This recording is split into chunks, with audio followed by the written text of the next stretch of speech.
somehow, you know, I didn't want to leave Iran. I wanted to stay and defend myself. But at some point, I had to deny. I had to say, this is not me. Otherwise, I couldn't really defend myself. I couldn't really save my life. I could even, you know, get death sentence. And so that was a really, for me, very hard time because I had to act. I had to lie. This is also our everyday life in Iran because we learn you learn from your childhood how to lie. And that's why I think always we are all actors. We are all good actors, 80 million actors. And so that was sometimes I think that was my biggest role ever. I just managed to lie every day. And then I just saved my life by just leaving that country in the morning of my trial. Okay, hello everyone and welcome back to Always Watching. For those of you new to my channel, I review all things movie and TV. So if you like what you hear, subscribe, share, and comment down below. So today's Foreign Fridays feature is Holy Spider. And holy moly, this movie is excellent, satisfaction guaranteed. I had high expectations and my expectations were exceeded. And so Holy Spider follows a journalist who travels to the holy city of Mashhad to investigate the serial killings of sex workers by the so-called Spider Killer, who claims that he was cleansing the streets of sinners. The movie is based on a true story which took place between 2000 and 2001, when construction worker, war veteran, and married father of 3, Saeed Hayani, strangled 16 women. The crimes took place in his family home and the bodies were dumped around the same area. There's actually a documentary on YouTube called And Along Came a Spider, which interviews Saeed, members of his community, and the journalist involved in following the case. And this is a good watch after you watch the movie. That will, it will actually trip you out. Like, it's very eerie and it's actually a must. Like, you cannot watch this movie and not watch the documentary. So some background on the film. So the film took 10 years to develop, but was living in director Ali Abbasi's head rent-free for the last 20 years. So growing up, he had heard about the spider killings, but what triggered his interest is when after this killer was caught, stories started coming out justifying his killings, saying what he had done was a good thing. And this angle was quite disturbing to him. And the story itself is quite shocking because how is it that a family man with 3 children who's well respected by the community has this side gig, you know, killing women? And then on the flip side, you have a state that prides itself on security and they're just not able to catch him. You know, this guy like is not a criminal mastermind, right? Like he wasn't like, there was no reason for them not to catch him. And so originally, actually, Ali was supposed to be a short story writer, but that changed when he started watching Fellini movies. And in Iran, he didn't really have access to movies, so he would read screenplays. And so when he traveled abroad to study and he got to watch the films that he was reading, he was quite surprised at how the movies actually were. And so all this to say, he's always had an eye. Like, you'll watch the film and it's actually not supposed to be a true crime thriller, right? It's supposed to be a Persian film noir. And although it is based on true events and true characters, it is fictional, right? He kind of makes the point in saying that his obligation is to the medium first, right? Like, this is not a message movie. He's not trying to convince us of anything. And although it may remind you of, you know, past true crime like films, there is something unique about it and you feel it, right? Like, it kind of has a signature on it. And I was very impressed. I don't know, like, you guys let me know what you think. Making the film was not an easy task at all. So currently, no one from this film can go back to Iran because they don't really know what the repercussions will be.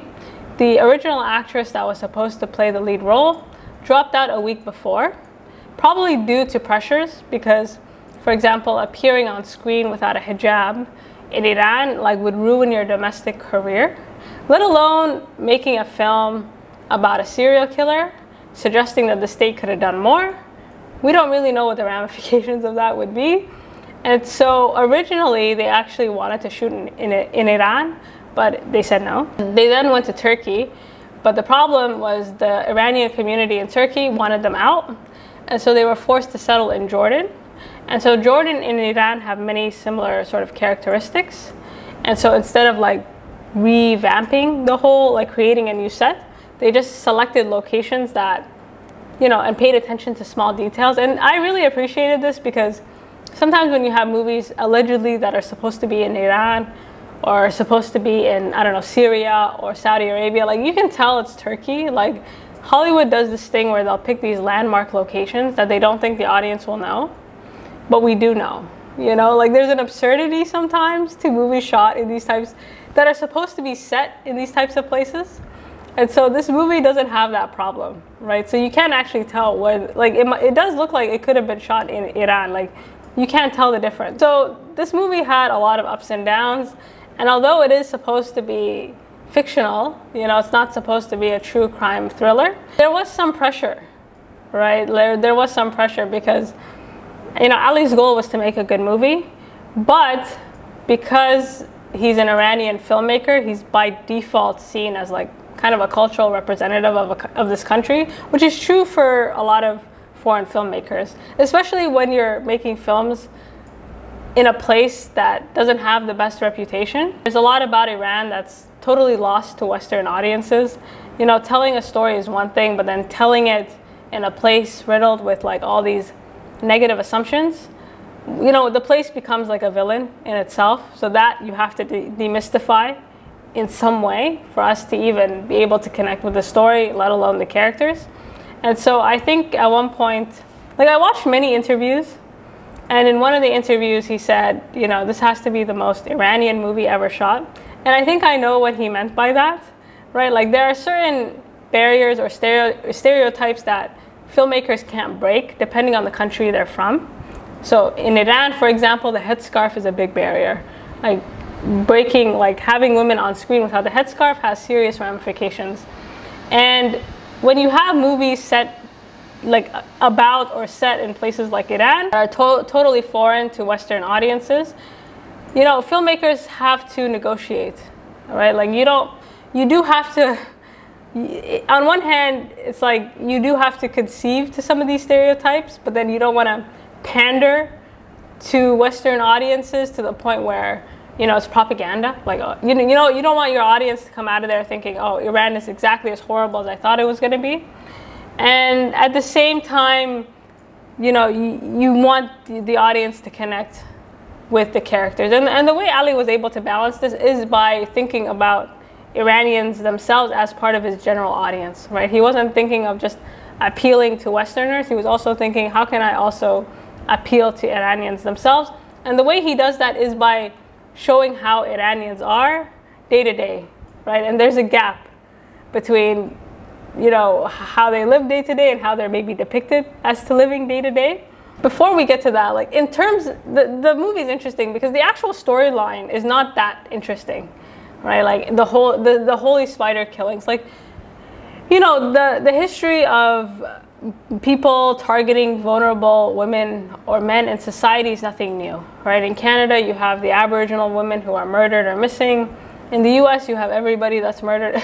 That's a whole other problem. Like, you know, even men, right? Like anyone who's seen Dahmer knows. Like, so this idea of, you know, predators targeting, you know, vulnerable men or women in society is nothing new. However, what is new is the way Ali sort of frames Iranians themselves, like, and he does that by also thinking about not just Western audiences, but Iranian audiences themselves, right? It's like the small things. For example, the way he depicts Rahimi, so how she is alone, how she is when she goes to work, you know, like, this is a woman who has a life, right? Like, she's not in the headscarf 24/7. Women are not covered head to toe. You know, contrary to popular opinion, like, they have bodies, they have hair. Like, I hate to say it, but I'm sure there's going to be like audience members that are like, do you have to wear that at home? You know, like, do you have to shower in it? Like, what happens if someone sees, like, it sounds really draconian, but just him depicting Rahimi by herself, right? Like, she has a job, she does have her own inner life. How women exist in Iran day to day as women is not something that we see, right?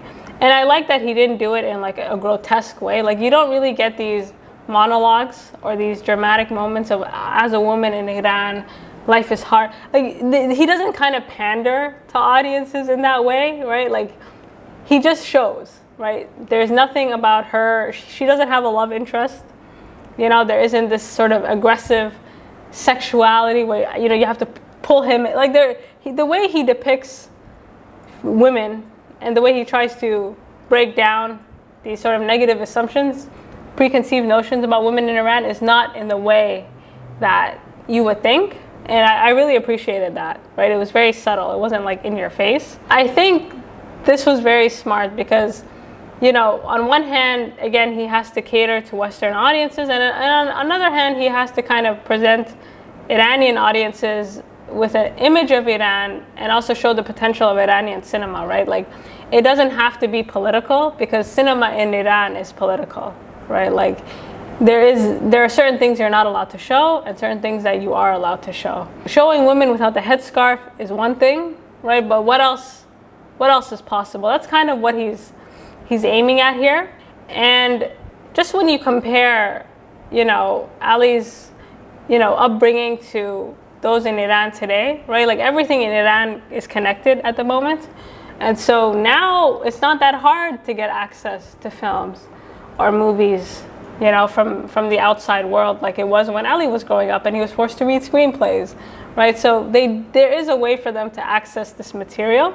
And this is important because if this movie can kind of find its way back there and they're able to watch it, like, there's a difference between showing Julia Roberts making out or with her hair out or whatever. Like, this is not something new to them seeing their own people depicted in a way that's actually closer to reality than they're used to seeing on screen. Right? That has a totally sort of different effect.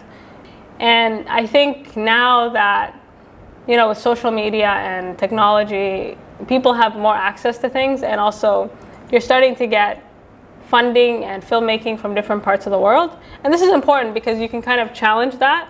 So the film is not in negotiation with Iranian cinema, right? It's not political. It's not trying to have a dialogue with the government of Iran. It's kind of like it's doing its own thing, and that's quite dangerous. So the fact that the film doesn't negotiate with the Iranian government is interesting because media travels faster than it can be blocked now.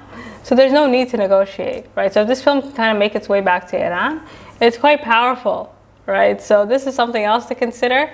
So I've divided my video into several parts. So if you want to see where this is going, just click on the description box down below and you can find your way around. So the movie begins with a young woman preparing to go out for the night, and we see that her body has been ravaged by opium addiction. She lives in this hovel, this dangerous looking place with her young child, and we basically follow her around while she picks up different customers. So where the film is set, Mashhad, is one of the holiest cities in the world, and it attracts millions of visitors each year. Yet prostitution is in plain sight. One of the reasons for this is that the city is a transit for drug trafficking because it borders Afghanistan. This means that on top of prostitution, there's a serious drug epidemic in the country that's not being addressed. And one of the things that struck me in my research was how a lot of the women were put in these situations because of loved ones in their lives. It's not like they were rebelling against the state. It's not like they were trying to make extra money just to make extra money. Like, they often had a gun to their heads.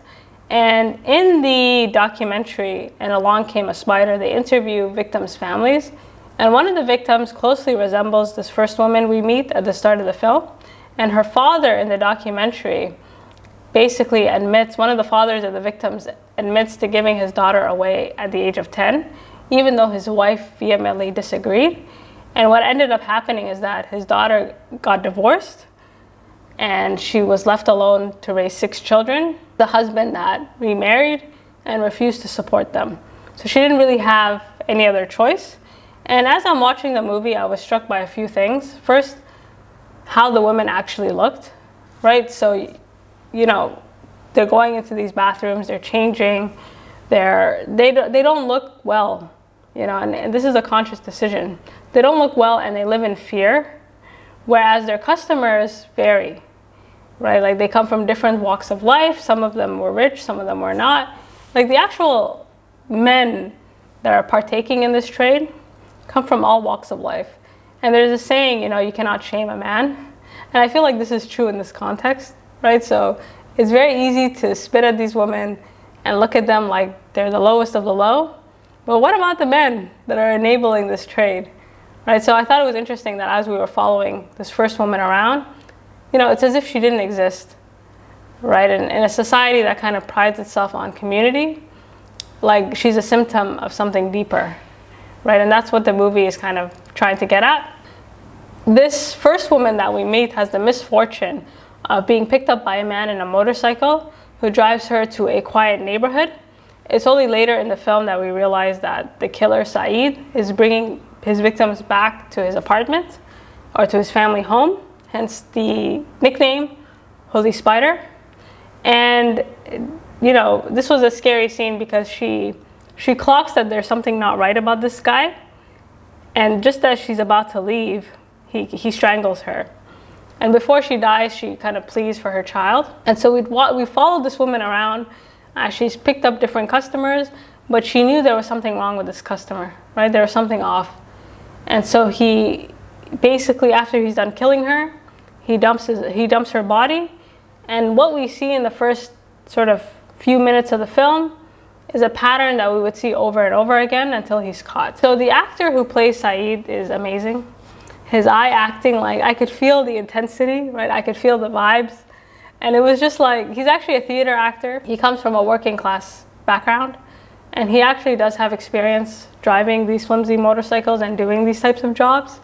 So I thought it was like perfect casting. Like the casting in this film, I mean, they were all movie stars. Like the charisma, the energy on screen, like that's the thing. Like it was really, the story is one thing, the way it's filmed, but the acting was like, everything about it was very high quality. So a bit of background on the killer. So the killer is revealed to us right away, and we're forced to spend time with him. So the killer, Saeed, is a devout Muslim and a faithful husband with 2 daughters and a teenage son who thinks he's the most amazing father in the world. Saeed is also a veteran of the Iran-Iraq war, which sent an entire generation of young men to their deaths with the promise of becoming martyrs.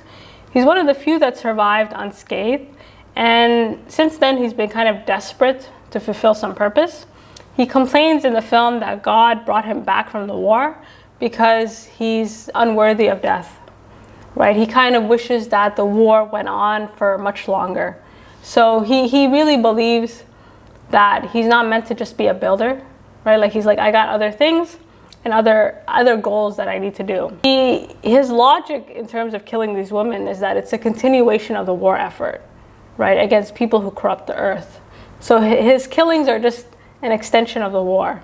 And in real life, if you watch the documentary And Along Came a Spider, Saeed claims that when he came back from the war, he was enraged at how much the Islamic Republic was changing. And he felt that women showing their hair was an insult and a mockery to the men who died in this war. And the journalist Roya, who our main character is loosely based on in my research, she's interviewed and she says that originally Saeed, the killer, wanted to go after the customers, but he actually wasn't able to go after the customers because they fought back, right? And you know, these men, like he couldn't really overpower them. And so he kind of set his sights on the women because it's a lot easier, right? So these women are strung out, they're a lot smaller than him and they don't see him coming. So it was perfect. And Saeed's sort of reasons for his violence is interesting because I suspect that, you know, in the documentary, when you do some research about Saeed, I found that, you know, he actually did have journals detailing his time in the war in terms of all the bodies he dumped and the things he's done. So I think he got a blood sort of like he got a high out of killing people in the war. And so once the war was over, he didn't really have anywhere to release these impulses, right? So he comes back and he's desperate to inflict violence on someone. And in terms of the film's depiction of violence itself, there are 2 things to consider. First, how the state inflicts violence on women by not capturing this guy, and Saeed's actual violence on women. I mean, he literally kills his victims in the same way He scouts them from the same locations and he dumps them in the same areas. And he's not like a criminal mastermind. He's not like lurking in the shadows. You know, this guy is so desperate, not just for purpose, but for notoriety as well, right? Like he's seen buying newspapers of himself. You know, he wants to be known. He actually calls the local crime reporters, giving away the location of the body so they can go find it, giving them his manifesto. Like, he wants to be heard and he wants to be known. The film is interesting because we spend the same amount of time with Saeed. We spend a lot of time with Saeed, getting to know his family, getting to know who he is. And it kind of parallels that with the story of the journalist Rahimi. So we're following two people at once, and there is a reason for that. So watching Saeed live his life day to day, like, he's an ordinary man that believes he has an extraordinary purpose. Like, this is not something foreign to serial killers, right? Like, is it like, of course, yeah, you think, sure, like, this is your purpose. You know what I mean? It's just a way to act out violent impulses. But then when you watch the story of Rahimi, like the journalist, the movie blurs the line, right? She suffers through a lot of misogyny. The society itself, you know, kind of created Saeed's mentality. So, you know, it's two things, right? The film balances two things. Like, Saeed's motivations were in part to clean the streets, but they were also in part because he had an addiction to killing, right? And he admits that in the documentary when he's interviewed, right? He actually admits that he had this addiction to killing people. So it's a bit of both. And watching these violent scenes, you know, was also quite disturbing, because Ali's decision to shoot these murder scenes, like, this will disturb you. And this was actually a heavy criticism of the film, because when you're watching these women get murdered, they feel all too real. And he actually does say they're not meant, this is not entertainment, this is not, you know, it's not meant to make you feel comfortable, right? The murders are quite clumsy. He actually struggles to kill one of the women at some point and dispose of her body because she fights back.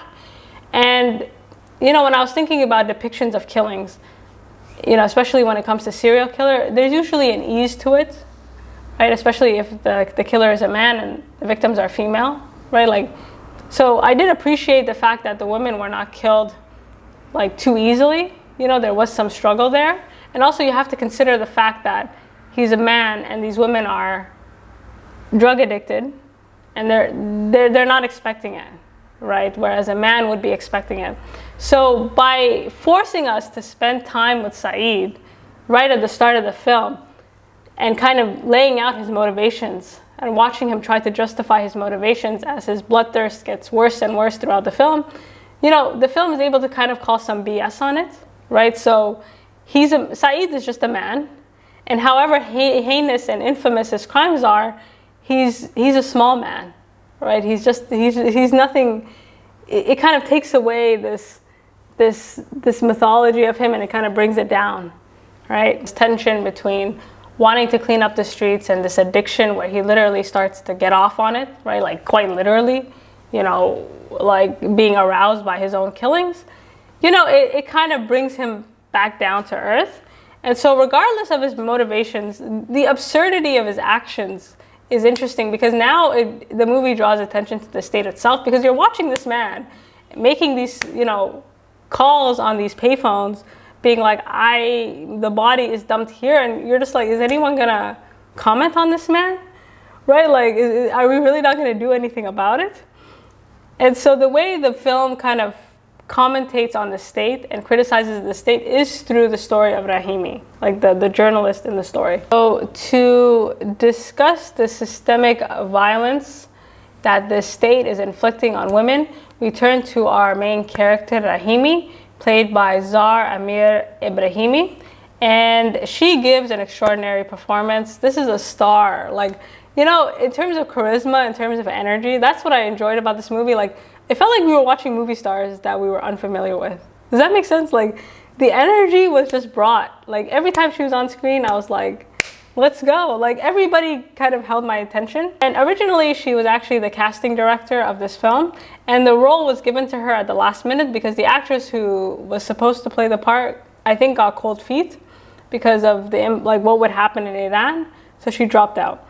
And she explains that getting into character wasn't that difficult in comparison to her past experiences.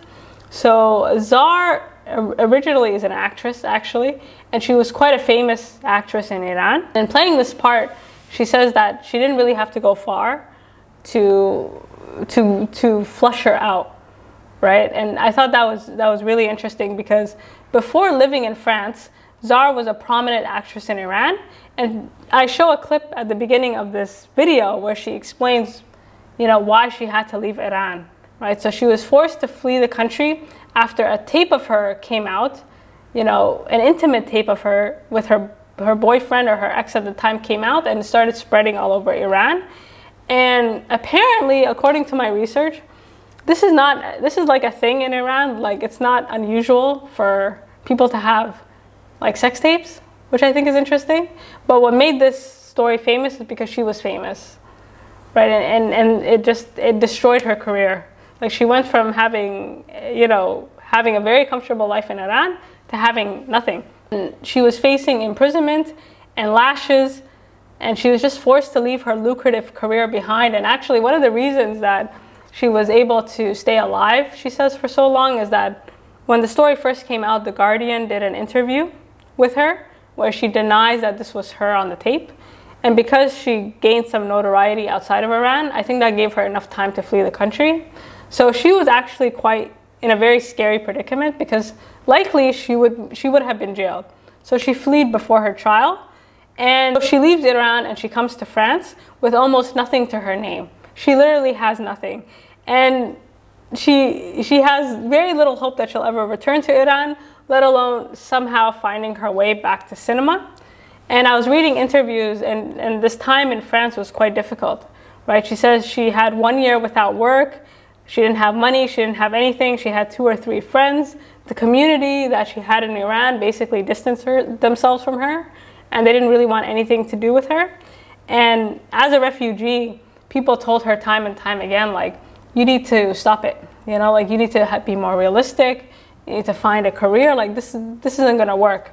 And instead, she forced a way back in. She taught herself how to edit, how to film, and somehow she made her way back to cinema. And she said in an interview, like, that's why she's alive, and she won't ever just say goodbye to cinema. And I thought it was a beautiful story, because, she went from zero, right? Like, imagine being in that situation, having to start over, and then, finding your way back. And I mean, she's had a long journey. It's important to note that cinema in Iran is very political, and everyone in this film was taking a massive risk by doing it, or being associated with it in some way, Jordan included.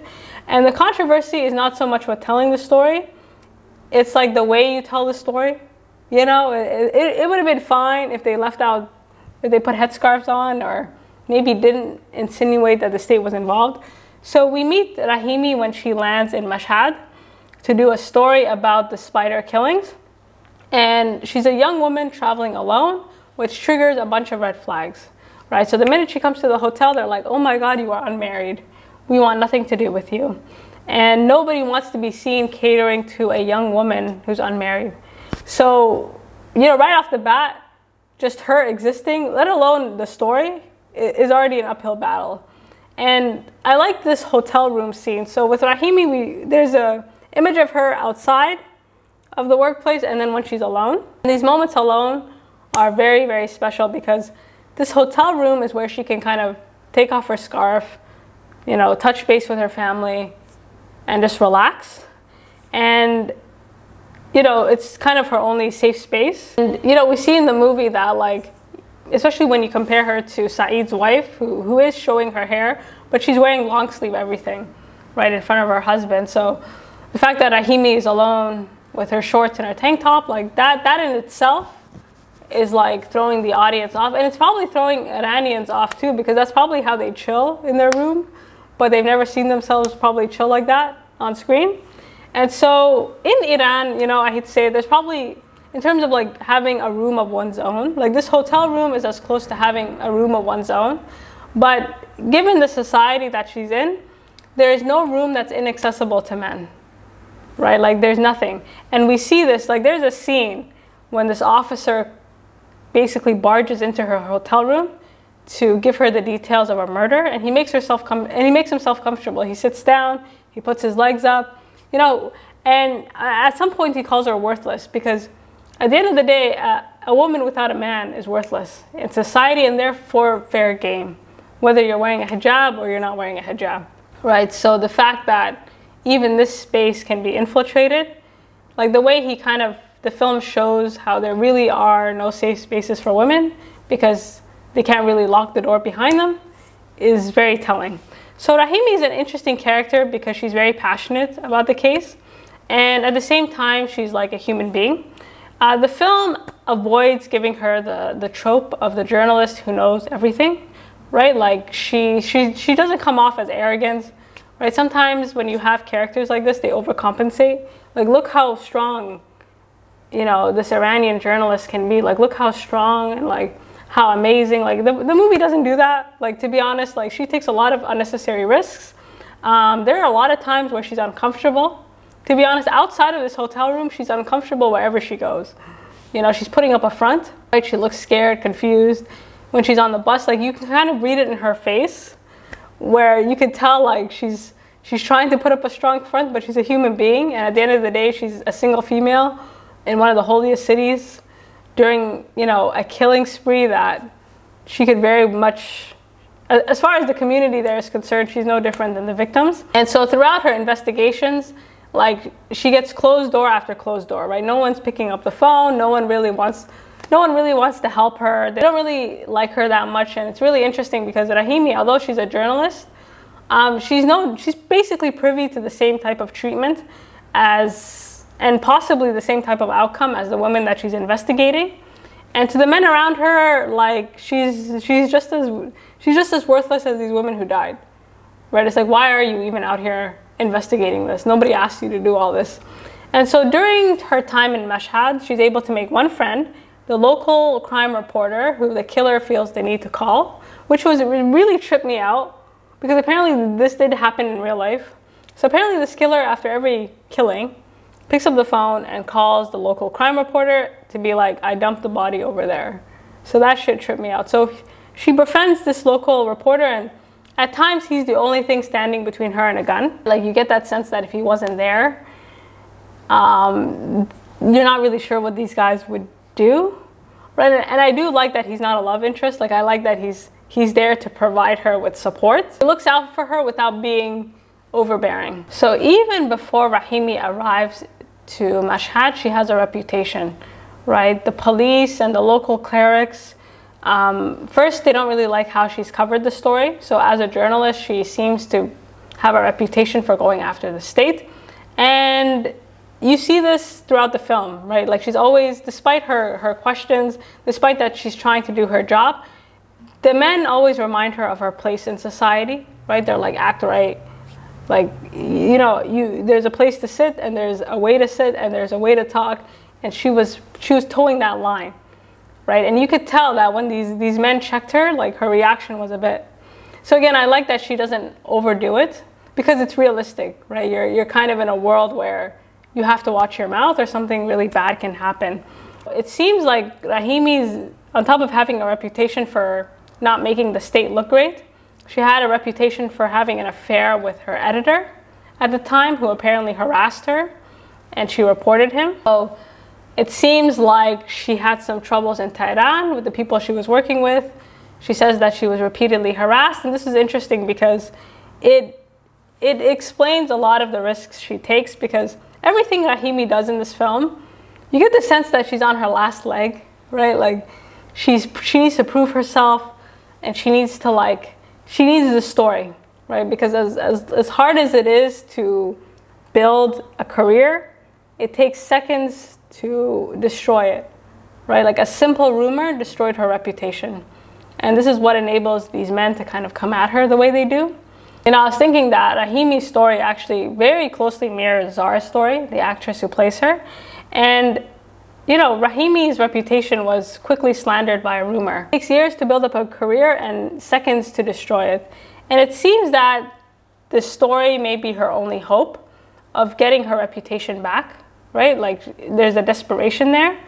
Whereas Zar, the actress who plays Rahimi, you know, her reputation has been obliterated in Iran, right? Like, she didn't want to leave Iran, but she had to. So there's really nothing that she could do, right? So she was forced to leave and leave everything behind. And it seems like Rahimi might be in that same spot if she doesn't sort herself out. Well, according to the documentary, it's not exactly clear how police came to apprehend Saeed. Apparently they were working with prostitutes, like these women, to capture him, but I feel like that doesn't seem accurate. Like, nobody actually knows. Like, the government never released how they got him. But what's likely to have happened was one of Saeed's victims escaped, and that's probably how they found him. Like, if I had to guess how it went down, that's more or less how they went down. But how the movie reimagines it is totally different. Instead of having a victim escape, they put Rahimi, the journalist, and they have her escape, and that's how he's caught.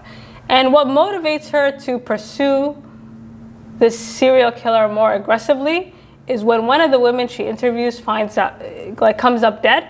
And not only that, I think what pissed her off is the way that the police continue to shame the victims, right? Like, I think the cop at one point said, "I can't believe this victim was pregnant and she was still doing this," right? So it seems like every killing, they find a way to shame the woman and not the killer, right? And I think this really made her angry.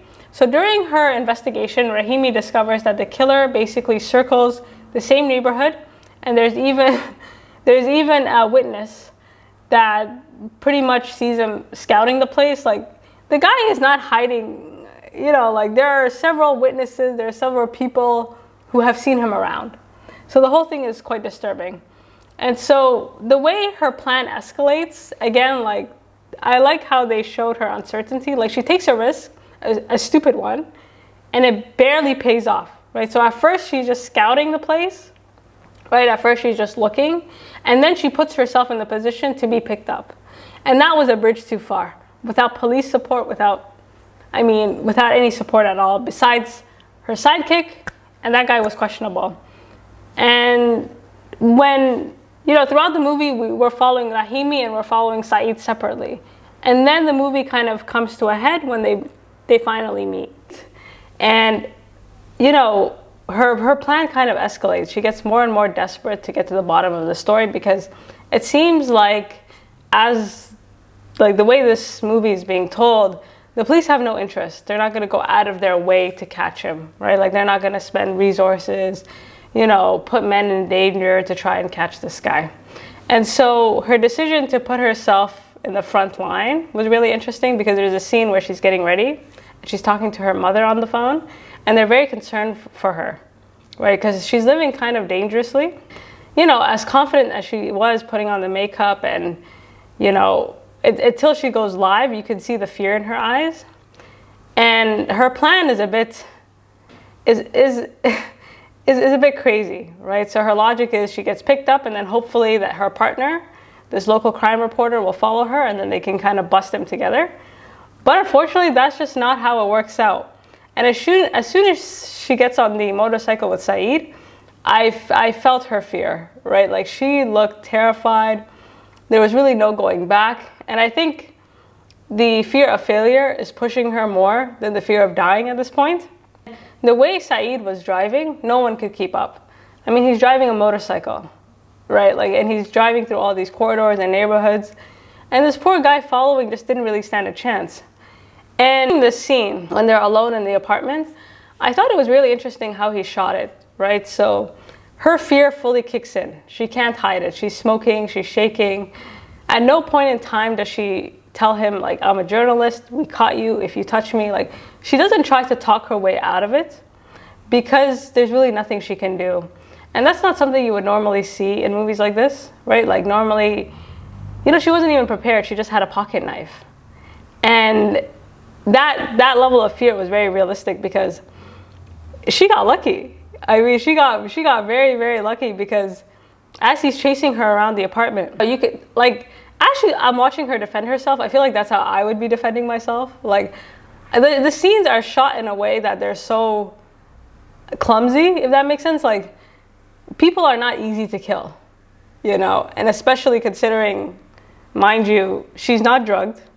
She's able-bodied, so he had some trouble getting her down, but still he was pretty strong, you know. The only reason she's able to escape is because she screams loud enough for the neighbors to hear. And one of the things I was wondering about is how is it that none of his neighbors were able to figure out what he was doing?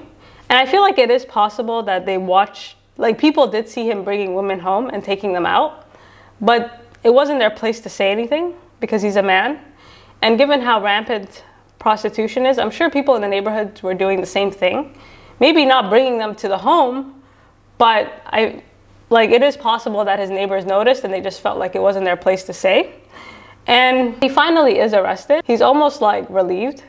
And in the documentary, And Along Came a Spider, he's discussing his crimes. And one of the points he makes is that he was so surprised that nobody caught him. He would even bicycle around the police station or the jails, like wondering when he would get caught. And when he is put on trial, he doesn't really deny anything. He says, yeah, I did it, and I do it again. And public opinion was divided during this trial, and that's what made this trial famous. And a lot of people, like you had two camps. A lot of people blamed the government for creating an environment in which moral corruption was possible, right? They kind of justified it. He's like, why is it that the man eradicating this is being punished and not the people who are, and why are the people who are causing it being victimized? Because prostitution is a crime. And according to Iran's Islamic penal codes, a murder can be justified if the person killed is deemed void of blood or a waste of blood. That's actually a law there. And in some cases, like, for example, you know, maybe religious slander, like there are cases in which the person can kill someone, and depending on what the person did to, like, what caused the violence, the victim can be considered a waste of blood. And there's no definition for such a sin. Like this idea of like who's a waste of blood is left up to religious leaders to decide. And because of this concept of like waste of blood is not clear to the public. And, you know, in this case especially, like Saeed claimed that these women were a waste of blood, right? He had every justification to kill it. They shouldn't even be considered victims. And a lot of people sided with him on that because as far as they were concerned, the women he killed were also criminals. So why not? And because there's no clarification on the law, it was really up to these religious scholars to decide. It was a very dangerous like territory they were walking. And throughout the trial, Saeed defended his stance until the very end. And I thought his hanging was very well shot. So for this movie, Ali watched the hanging, like he watched many videos. You know, he watched the hanging video and he did a lot of research to try and stage this properly. And watching him really believe that they were going to take him out the back only to be hanged, you know, he kind of had that same level of fear that his victims had, where he didn't see it coming, right? He was scared and he couldn't believe it, right? Like he was gonna die and that was it. And he's left hanging there. And watching his family and friends throughout the trial, like as the trial goes on, and if you watch the documentary And Along Came a Spider, it's clear that the impulse to kill was the thing driving him, right? Because he contradicts himself a lot. And watching the film, like a lot of the people that were promising him safety, I think saw that and were just trying to make him comfortable until he died. Because it just became apparent that he was just bloodthirsty. You know, like there were scenes where it's very subtle, where his friends are looking at him like is this, like people were truly torn. Some people thought he should keep going. Some people thought, you know, he should be killed, like an eye for an eye.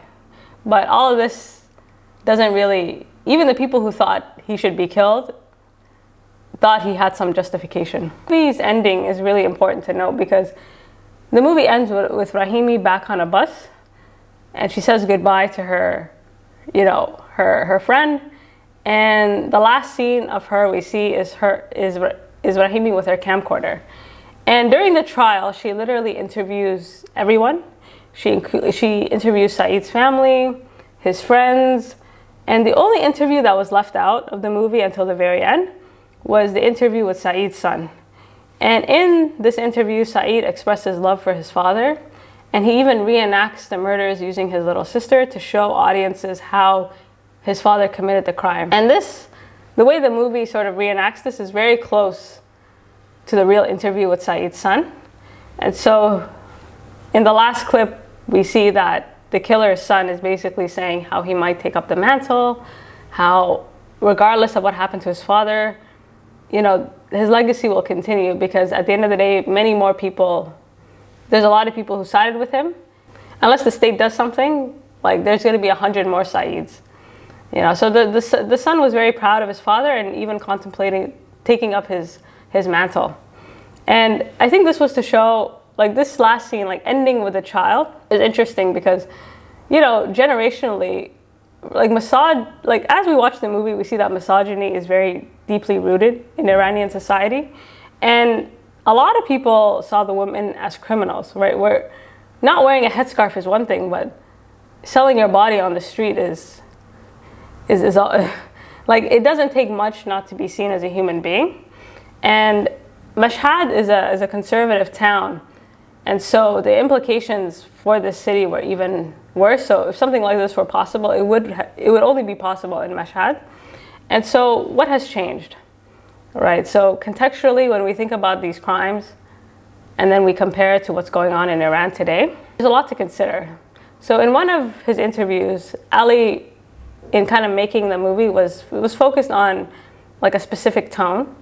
And he says he kind of made the point specifically not to shoot the movie in any way in which, like, there's no respect for power in the movie. You know, like, the movie doesn't take any of Iran's censorship laws seriously. The movie doesn't attempt to be in dialogue with the Iranian government. And this lack of respect, you know, this lack of, you know, care for what the Iranian government thinks is what is pissing them off.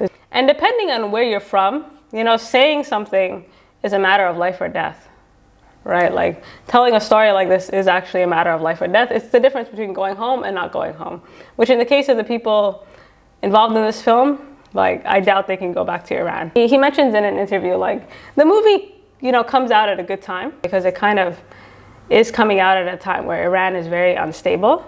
And he does say, like, it's not, again, the movie is not meant to be a message. It's not meant to be political. It's not meant to be anything. However, you know, in terms of its importance, it's not meant to, you know, it's meant to be enjoyed as a piece of art. Like, it's a film.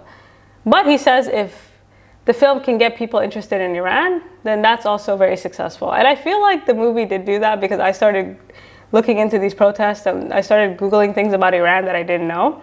And this lack of respect for power in Iran is growing, and it's growing pretty heavily.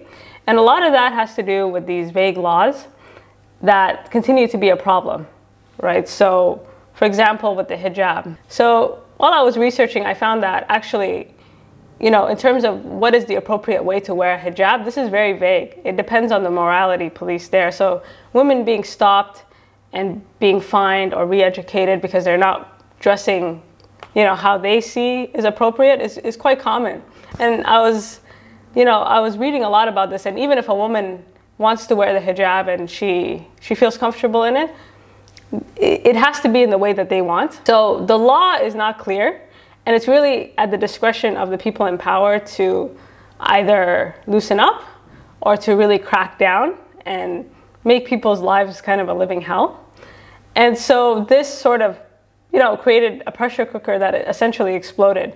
So when I think about the film and then I think about what's going on in Iran, specifically with all these protests, what happened to Mahsa Amini, you know, this young girl that was beaten by the police because she wasn't wearing her hijab properly. And that was an interesting story because there's a lot of footage of her just before she has a heart attack.